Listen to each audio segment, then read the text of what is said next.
ರೇಣುಕಾಸ್ವಾಮಿ ಹತ್ಯೆಯ ಪ್ರಕರಣಕ್ಕೆ ಸಂಬಂಧಪಟ್ಟಂತೆ ಡಿ ಗ್ಯಾಂಗ್ನ ಸದಸ್ಯರನ್ನ ಇವತ್ತು ಸ್ಥಳ ಮಹಜರಿಗೆ ಪೊಲೀಸರು ಕರೆದುಕೊಂಡು ಹೋಗಿದ್ರು. ಸ್ಥಳ ಮಹಜರು ಕಂಪ್ಲೀಟ್ ಆಗ್ತಾ ಇದ್ದ ಹಾಗೆ ನಾಳೆ ಚಿತ್ರದುರ್ಗಕ್ಕೆ ಕರೆದುಕೊಂಡು ಹೋಗ್ತಾರೆ ಅನ್ನುವಂತಹ ಮಾಹಿತಿ. ಅಲ್ಲೂ ಕೂಡ ಕಿಡ್ನಾಪ್ ಮಾಡಿದ್ರಲ್ಲ, ಅದಕ್ಕೆ ಸಂಬಂಧಪಟ್ಟಂತೆ ಸ್ಪಾಟ್ ಮಹಜರು ನಡೆಸುವಂತಹ ಸಾಧ್ಯತೆ ಇದೆ.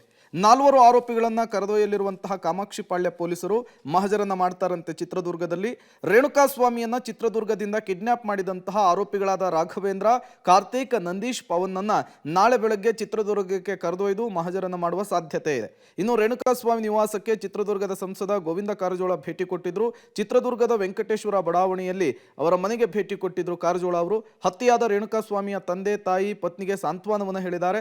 ಸಂಸದ ಗೋವಿಂದ ಕಾರಜೋಳ ಅವರಿಗೆ ಮಾಜಿ ಶಾಸಕ ತಿಪ್ಪಾರೆಡ್ಡಿ, ಬಿಜೆಪಿಯ ಜಿಲ್ಲಾಧ್ಯಕ್ಷ ಮುರಳಿ ಅವರು ಸಾಥನ್ನು ಕೊಟ್ಟರು. ಸರ್ಕಾರ ಇಂತಹ ಘಟನೆಗಳು ನಡೆದಾಗ ಗಂಭೀರವಾಗಿ ಕನ್ಸಿಡರ್ ಮಾಡಬೇಕು, ಯಾರೇ ತಪ್ಪು ಮಾಡಿದ್ರು ಕೂಡ ಕಠಿಣಾತಿ ಕಠಿಣ ಶಿಕ್ಷೆ ಕೊಡಿಸಬೇಕು ಅಂತ ಹೇಳಿ ಸಂಸದ ಕಾರಜೋಳ ಅವರು ಆಗ್ರಹಿಸಿದ್ದಾರೆ. ಕೊಲೆ ಆಗಿದೆ ಅಂಥೇಳಿ ಮೊನ್ನೆ ನಾನು ದೆಹಲಿಯಲ್ಲಿದ್ದಾಗನೇ ಸುದ್ದಿ ಕೇಳಿದೆ. ಭಾಳ ನೋವಾಯಿತು, ಆಘಾತ ಆಯಿತು. ಸಮಾಜದಲ್ಲಿ ಇಂಥ ಅಹಿತಕರ ಘಟನೆಗಳು ನಡಿಬಾರ್ದು. ಯಾರೂ ಕೂಡ ಕಾನೂನನ್ನು ಕೈಗೆತ್ತಿಕೊಳ್ಬಾರ್ದು. ಸರ್ಕಾರ ಇಂಥ ಘಟನೆಗಳು ನಡೆದಾಗ ಗಂಭೀರವಾಗಿ ಪರಿಗಣಿಸಬೇಕು ಮತ್ತು ಯಾರೇ ತಪ್ಪು ಮಾಡಿದ್ದರೂ ಕೂಡ ಅವ್ರಿಗೆ ಕಠಿಣ ಶಿಕ್ಷೆ ಆಗಬೇಕು.